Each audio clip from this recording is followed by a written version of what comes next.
Hi guys, welcome to my YouTube channel. If you are a subscriber or just seeing this video for the first time, I just want to welcome you here, and I hope that my stories and videos and just the content that I have on this channel, I hope it increases your faith. I'm passionate about teaching and just sharing the things that God allows me to share, because in my life I didn't really have anybody to instruct me or lead me or help me with my faith and relationship with Jesus Christ. So I just kind of want to start off this video. Oh man. So the last video that I posted about the service industry stuff, some of that, I guess, in the way that I communicated it was sarcastic or funny or whatever. But Mother's Day, I know, is just a heavy day for some people, whether it's people that are trying to be mothers, or people that have lost their mother, or simply people that just don't have a good relationship with their mom. And I think one of the things that I really noticed and that I feel like God kind of highlighted to me was that I know that there are a lot of people around me that don't know Christ, but there are a lot of people that it is not to give them an excuse, but I think in being the bigger person and just understanding, there's just a lot of people that act the way that they act because of the parents that they had. So I say all this to say, if you have your mom or your dad, or if your parents are alive and you have a relationship with them where you can communicate with them, I encourage you to cherish that. I know that relationships are not easy. I know that just being a parent isn't easy. Relationships between parents and children aren't easy, right? But I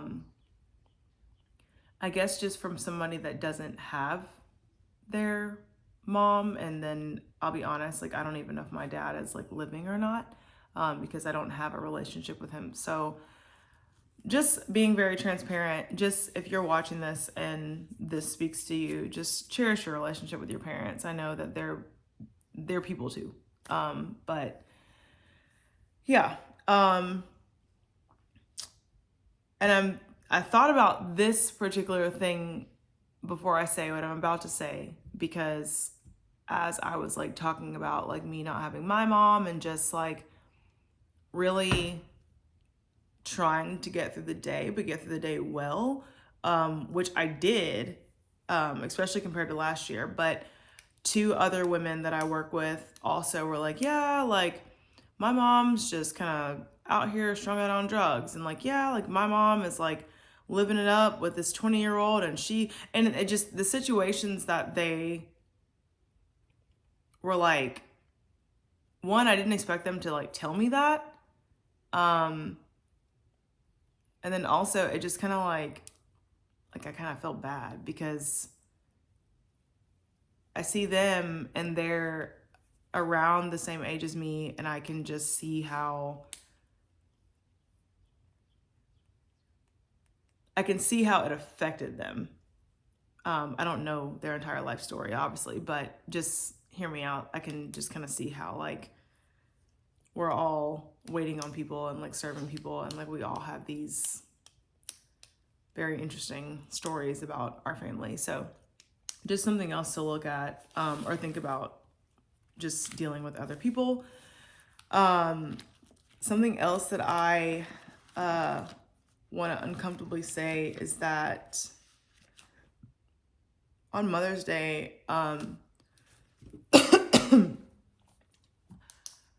we had somebody pass away in our restaurant.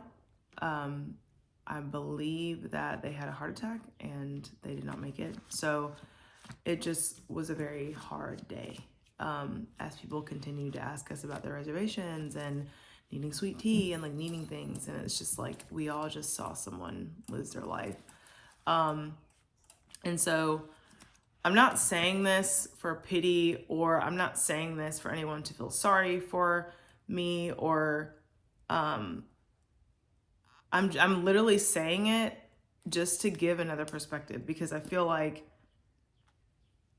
or at least in my experience, which is really all that I can speak on, right? But you know, I've got people around me that are getting married and having kids, and like that's great. Like it doesn't take away from what they're going through, but it's like, I think it's also like you have to understand that other people are going through or seeing things that are not like the same as them. So it was just a very heavy day. And somebody left a really nice, generous comment on one of my YouTube shorts about me wearing wigs and hats, and I deleted it. But I have very short hair and I love my short hair, and I'm not insecure about the way I look or anything like that. But I've said this before a lot of times in these videos, and and I also had somebody else comment that I don't have to explain myself, and I really appreciate you, because I know that I don't, but I know that like also like all my videos I probably have on like athletic gear, a sweatshirt, a wig, and a hat. I ride horses, so my helmet fits me better because I didn't always have short hair. So a lot of times like I wear a wig because my helmet fits better, and I have hat hair and barn hair, and I go to the gym and I'm coming and going. So just be nice to people, y'all. Like it's not hard to like be nice. And I think in anything that is public, or especially on social media, like I get that if I can sit on camera and say all the things that I'm saying and read scripture and give my opinion or my stories or whatever, like people are entitled to do the same thing back. And I have pretty thick skin, but I'm also a human being. So I thought that I was going to go to the barn today, but the weather is not so great. So I just have a change of plans. That's why I'm sitting here looking the way that I look. Like but I really hope that like people get more from my channel than like Adidas hats and wigs. Like, you know what I mean? It's like if that's even what you're focused on, like you're not really here for the right reason to begin with. It's kind of crazy. But I guess that's just all I had to say before I started to read, because it just kind of bothered me. Like, you know, like I said, I worked a lot of days straight. You know, I had a lot of stuff going on in the restaurant that I work at, and I literally am watching a catastrophe happen in front of our eyes on one of the busiest days of the year, and someone is worried about me wearing hats and wigs. Like, I don't care what you think about what I look like on the camera. Like, and I'm not trying to be rude, but it's like, I'm not, like, that is the least of my worries in the nicest way possible. So we're going to continue reading Genesis. I'm not really sure how far I'm going to read today. I just really wanted to make sure that on my day off, especially, that I just sat down and had time to just sit and like read and read scripture. So I'm reading out of the NLT Bible. We're on chapter 31, and this is we're kind of like on the part where Jacob has basically gotten a lot more wealth. He's had kids, his wives kind of were in, I guess, like competition, if you will, of like who can have the most kids, and they got jealous, etc., etc. That is in a previous video if you are seeing this video for the first time. And yeah, I'm gonna start reading. So chapter 31. But Jacob soon learned that Laban's sons were grumbling about him. Jacob has robbed our father of everything, they said. He has gained all his wealth at our father's expense. And Jacob began to notice a change in Laban's attitude towards him. Oh, sorry. Oh my gosh. Okay, verse 3. Then the Lord said to Jacob, return to the land of your father and grandfather, and to your relatives there, and I'll be with you. So Jacob called Rachel and Leah out to the field where he was watching his flock.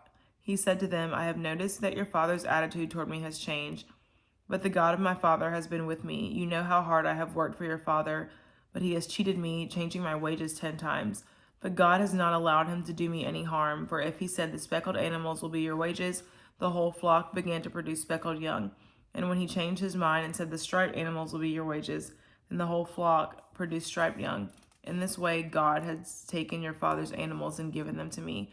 So that was the part in chapter 30 that I was reading it, and I remember I had a hard time like reading it and like explaining it, just because there was a lot with the animals and like how they were like reproducing. But that is kind of like the explanation from the previous chapter. Also, like Laban's sons were grumbling about Jacob. And so when he says that he robbed their father of everything, like Jacob did not rob their father. So it's just a different, like Laban now has a different attitude towards Jacob. And so God's like, okay, it's time for you to leave. Verse 10, one time during the mating season, I had a dream and saw that the male goats mating with the females were streaked, speckled, and spotted. Then in my dream, the angel of God said to me, Jacob, and I replied, yes, here I am. I don't know why I always like yawn reading. Verse 12, the angel said, look up and you will see that only the streaked, speckled, and spotted males are mating with the females of your flock. For I have seen how Laban has treated you. I am the God who appeared to you at Bethel, now the place where you anointed the pillar of stone and made your vow to me. Now get ready and leave this country and return to the land of your birth. Rachel and Leah responded, that's fine with us. We won't inherit any of our father's wealth anyway. He has reduced our rights to those of foreign women, and after he sold us, he wasted the money you paid him for us. All the wealth God has given you from our father legally belongs to us and our children, so go ahead and do whatever God has told you. I wrote this like kind of on the side. It kind of shows that like Laban was like careless with his money. But I think it's also interesting how like now Rachel and Leah are kind of, I don't want to say in harmony because it's not really like about them, but where a couple of chapters ago they were like going back and forth with the kids and like, you know, so-and-so's having more kids and this person and that, like now they're like, well, we're not going to get any money, you know, we're basically, I don't want to say we're nothing to our dad, but that's kind of in, I guess, regular people terms what they're saying. And they're like, all the wealth that God has given you from our father, like they're acknowledging that God gave Jacob this wealth. Jacob didn't take it, like, and they didn't do it, like God did it. So they're submitting, even though he has two wives. I mean, they're both submitted like under Jacob's leadership, and they're saying, well, go ahead and do what God told you to do. That's where they're at. So verse 17, so Jacob put his wives and children on camels, and he drove all his livestock in front of him. He packed all the belongings he had acquired in Paddan Aram and set out for the land of Canaan, where his father Isaac lived. At the time they left, Laban was some distance away, shearing his sheep. Rachel stole her father's household idols and took them with her. Jacob outwitted Laban the Aramean, I hope I said that right, Aramean, for they set out secretly and never told Laban they were leaving. So Jacob took all his possessions with him and crossed the Euphrates River, heading for the hill country of Gilead. 3 days later, Laban was told that Jacob had fled. So he gathered a group of his relatives and set out in hot pursuit. He caught up with Jacob 7 days later in the hill country of Gilead, but the previous night God had appeared to Laban the Aramean in a dream and told him, I'm warning you, leave Jacob alone. I think it's so wild how God is communicating, or like how God communicates with people, one, in dreams, but then two, like with people that are against his people. He's still telling these people and communicating with these people about like in this example, like not necessarily going after Jacob. I just think that's cool. Y'all. Okay. I don't think I have anything else to say.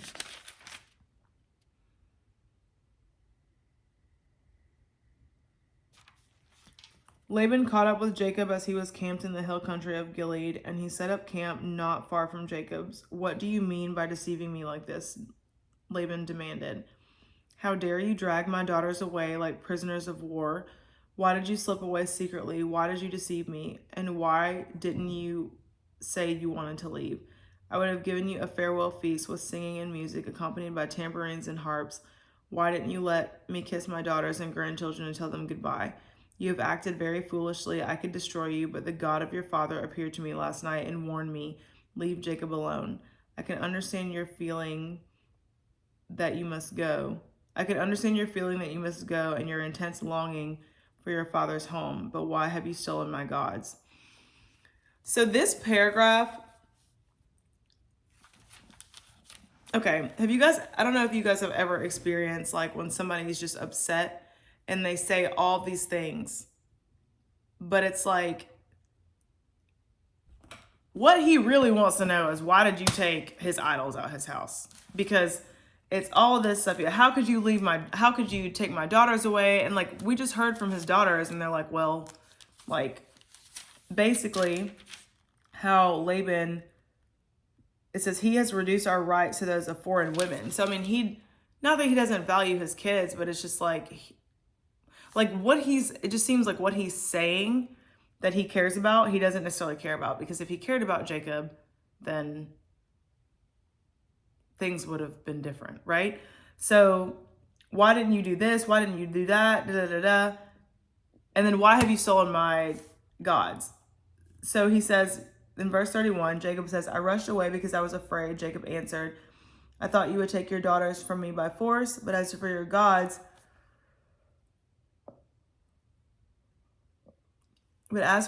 see if you can find them and let the person who has taken them die. And if you find anything else that belongs to you, identify it before all these relatives of ours, and I'll give it back."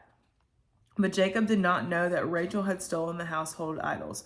Remember, and Rachel stole them, not Leah, and Rachel was the one that Jacob loved. Laban went first into Jacob's tent to search there, then into Leah's, then the tents of the two servant wives, but he found nothing. Finally, he went into Rachel's tent. But Rachel had taken the household idols and hidden them in her camel saddle, and now she was sitting on them. When Laban had thoroughly searched her tent without finding them, she said to her father, "Please, sir, forgive me if I don't get up for you. I am having my monthly period." So Laban continued his search, but he could not find the household idols. Then Jacob became very angry, and he challenged Laban. "What is my crime?" he demanded. "What have I done wrong to make you chase after me as though I were a criminal? You have rummaged through everything I own. Now show me what you found that belongs to you. Set it out here in front of us before our relatives for all to see. Let them judge between us. For 20 years I have been with you, caring for your flocks, and all that time your sheep and goats never miscarried. In all those years I never used a single ram of yours for food. If any were attacked and killed by wild animals, I never showed you the carcass and asked you to reduce the count of your flock. No, I took the loss myself. You made me pay for every stolen animal, whether it was taken in broad daylight or in the dark of night. I worked for you through the scorching heat of the day and through the cold and sleepless nights. Yes, for 20 years I slaved in your house. I worked for 14 years earning your 2 daughters, then 6 more years for your flock, and you changed my wages 10 times. In fact, if the God of my father had not been on my side, the God of Abraham and the fearsome God of Isaac, you would have sent me away empty-handed, but God has seen your abuse and my hard work. That is why he appeared to you last night and rebuked you." Pretty self-explanatory. Verse 43. Then Laban replied to Jacob, "These women are my daughters, these children are my grandchildren, these flocks are my flocks. In fact, everything you see is mine, but what can I do now about my daughters and their children? So come, let's make a covenant, you and I, and it will be a witness to our commitment."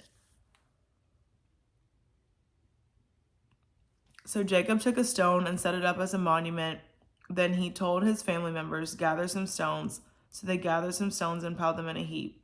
Then Jacob and Laban sat down beside the pile of stones to eat a covenant meal. To commemorate the event, Laban called the place, I'm going to try my best, but this one, to commemorate the event, Laban called the place Jagar Sahadutha, which means witness pile in Aramaic, and Jacob called it Gilead, which means witness pile in Hebrew. Then Laban declared, "This pile of stones will stand as a witness to remind us of the covenant we have made today." This explains why it was called Gilead, witness pile, but it was also called Mizpah, which means watchtower. For Laban said, "May the Lord keep watch between us to make sure that we keep this covenant when we are out of each other's sight. So if you mistreat my daughters or if you marry other wives, God will see it even if no one else does. He is a witness to this covenant between us." "See this pile of stones," Laban continued, "and see this monument I have set between us. They stand between us as a witness to our vows. I will never pass this pile of stones to harm you. You must never pass these stones or this monument to harm me. I call on the God of our ancestors, the God of your grandfather Abraham, and the God of my grandfather Nahor, to serve as judge between us." So Jacob took an oath before the fearsome God of his father Isaac to respect the boundary line. Then Jacob offered a sacrifice to God there on the mountain and invited everyone to a covenant feast. After they had eaten, they spent the night on the mountain. Laban got up early the next morning, and he kissed his grandchildren and his daughters and blessed them, and he left and returned home. Yeah, so that is chapter 32. It's a lot. It's a lot in one chapter. But I'm actually going to stop there, and